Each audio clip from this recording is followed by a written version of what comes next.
El martes se dictó una sentencia también aquí en Rosario en relación a lo que veníamos hablando con el doctor Vanegas, que realmente es terrible. El doctor Vanegas fue juez en la localidad de Reconquista y tiene una vasta experiencia en todos estos temas, como él bien lo comentaba, pero hubo otro hecho también grave aquí en la ciudad de Rosario, donde condenaron a 2 personas. En este caso hemos hecho notas aquí con el abogado defensor de estas 2 personas acusadas, donde fueron condenadas el martes pasado por el doctor Mariano Aliau, quien presidió todas las audiencias de juicio, y la fiscal a cargo fue Mariela Guzzo.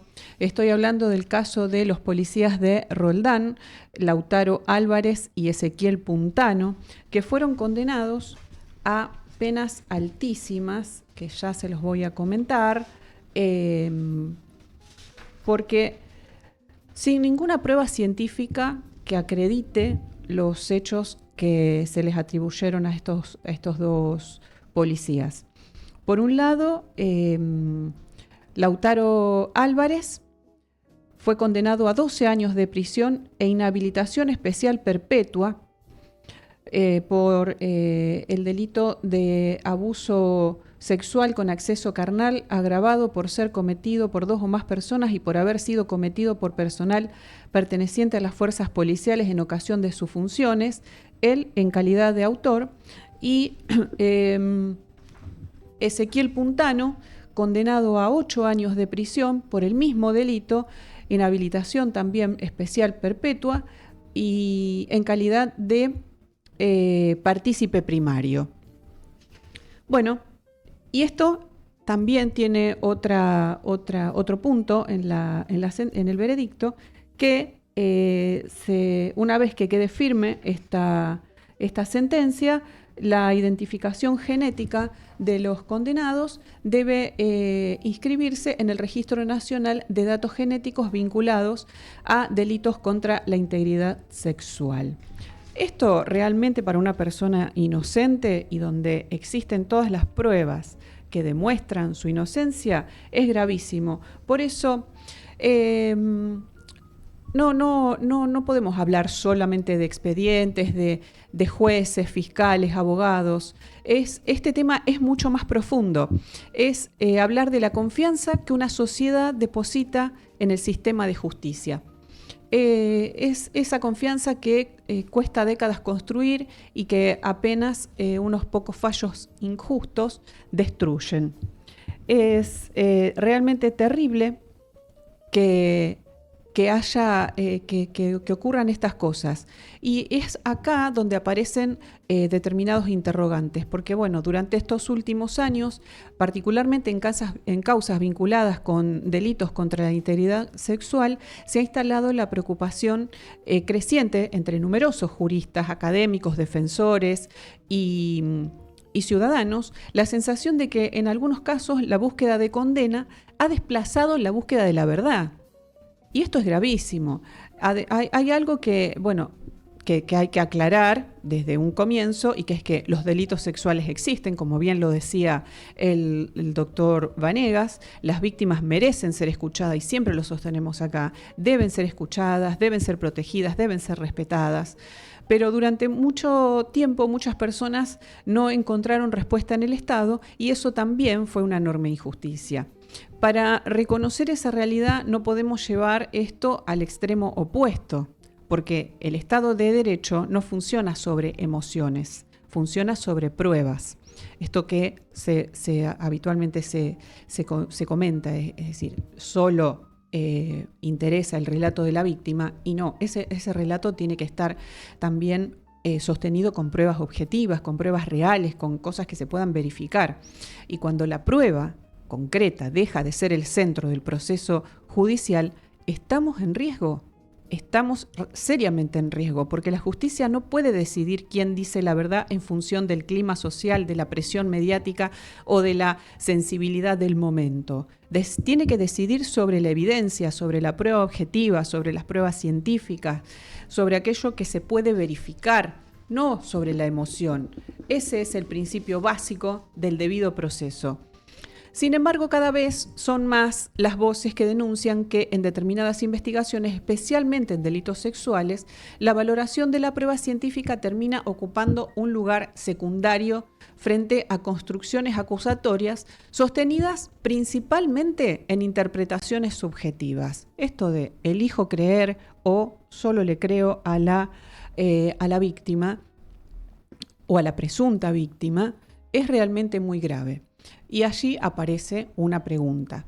¿Puede un ciudadano ser condenado cuando existen elementos objetivos que generan una duda razonable, como lo decía el doctor Vanegas? La Constitución responde claramente que no. No se puede, porque la duda favorece al imputado, porque nadie tiene obligación de demostrar su inocencia, porque quien acusa debe probar, y debe probar más allá de toda duda razonable. No es un tecnicismo, es una garantía constitucional. Es la diferencia entre un Estado de Derecho y un sistema donde basta una acusación para destruir una vida, porque si cualquiera va a denunciar y se va a resolver, bueno, ya que no exista la justicia, que no hagamos ningún juicio, listo, ejecución sumaria y se terminó. Vamos a creerle a lo que dice la presunta víctima y se terminó. No, debe haber un debido proceso, debe haber un juicio, debe haber una prueba científica que demuestre y verifique que lo que dice la presunta víctima es real. Cuando la presunción de inocencia pierde valor, el juicio deja de ser un espacio para descubrir la verdad y se convierte en una instancia destinada a confirmar una hipótesis previamente construida. Y eso es lo que habitualmente está pasando hoy en día en la justicia. Y no es de hoy, viene pasando hace tiempo y en muchos casos. Y eso es extremadamente peligroso. Hay causas que han generado un intenso debate público y jurídico en la provincia de Santa Fe. Entre ellas hay varias para mencionar, como el caso Trigatti, el caso Ampuero Cárdenas, el caso Ascurra, Álvarez y Puntano, que es el que recién mencionaba, solo para mencionar algunos ejemplos de procesos en los que distintos sectores han cuestionado la valoración de la prueba, el razonamiento judicial o el desempeño de la acusación. Más allá de estas particularidades de cada expediente y de las decisiones adoptadas por los tribunales, estos casos han alimentado una discusión legítima sobre cómo se investiga y juzgan este tipo de delitos.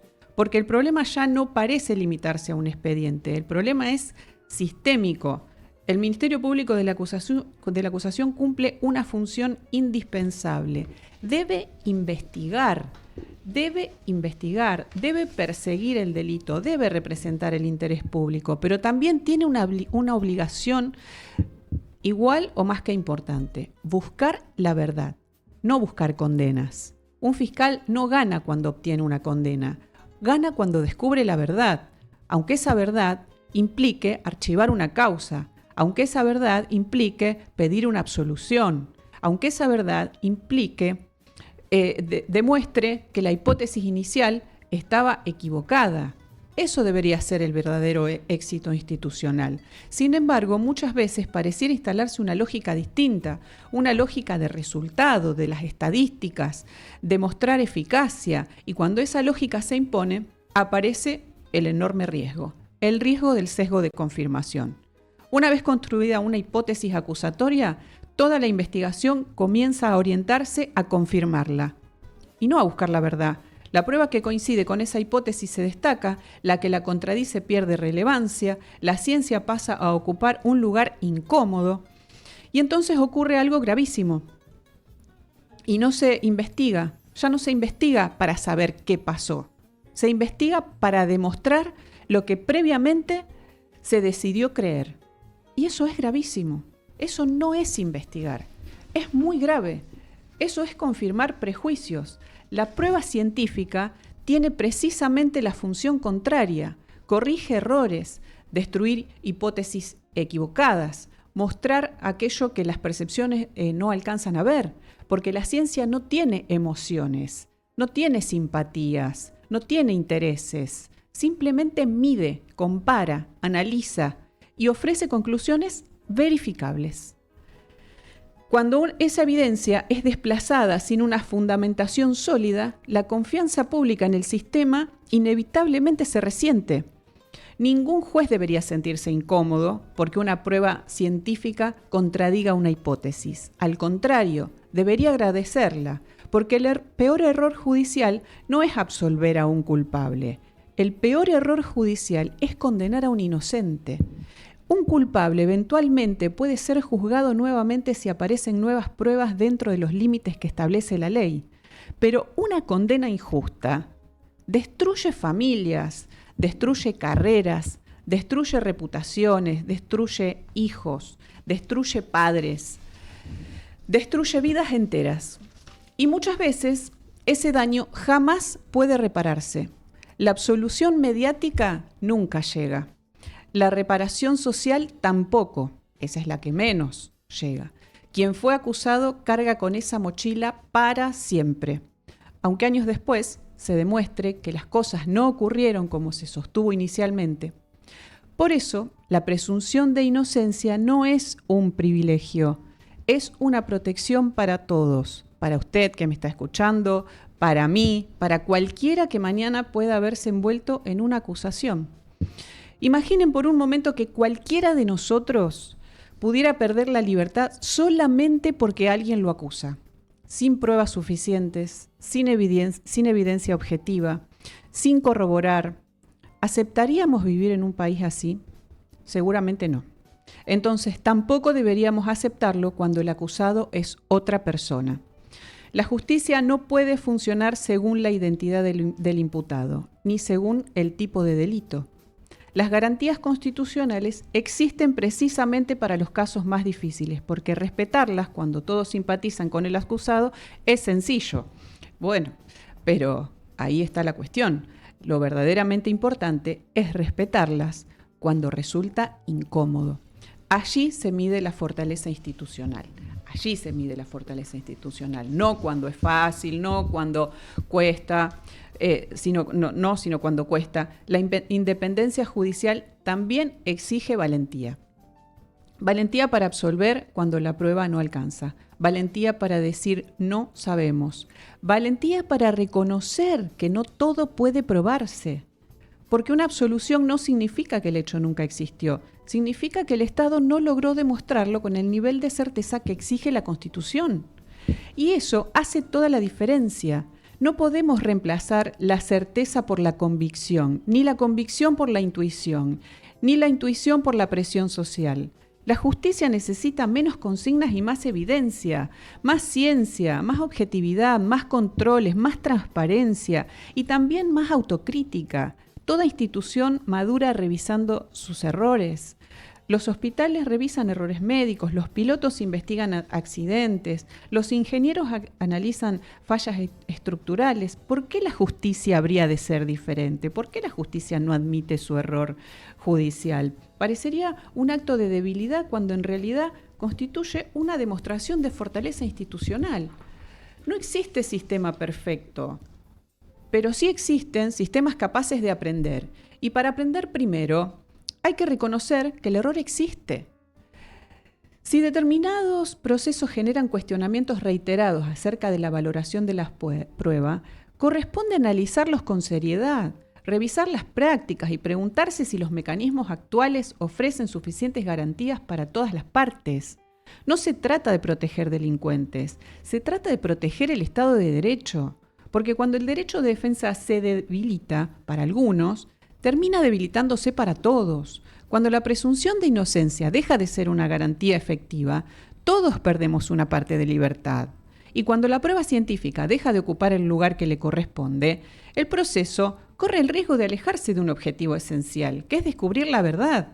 La justicia necesita recuperar credibilidad, y esa credibilidad no se obtiene con discursos, se obtiene con sentencias sólidamente fundadas, con investigaciones completas, con fiscales que investiguen tanto lo que confirma como lo que contradice su hipótesis, con jueces que expliquen por qué aceptan o descartan una prueba, con tribunales abiertos a revisar decisiones cuando aparecen elementos nuevos o cuando se detectan errores. Porque la verdad no debería tener miedo a la revisión. Todo lo contrario, una sentencia justa resiste cualquier análisis.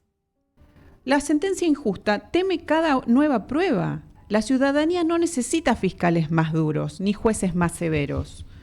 No, necesita instituciones más imparciales, más transparentes, más rigurosas, más respetuosas de las garantías constitucionales. Necesita una justicia que escuche a las víctimas con sensibilidad, pero que también preserve los derechos de quienes son investigados. No son objetivos incompatibles, son dos pilares de un proceso justo. Entonces, y si uno de esos pilares se rompe, todo el edificio institucional comienza a tambalear. Ojalá llegue el día en el que ningún ciudadano tema una denuncia infundada. Y también el día en que toda víctima encuentre una respuesta seria, rápida y respetuosa.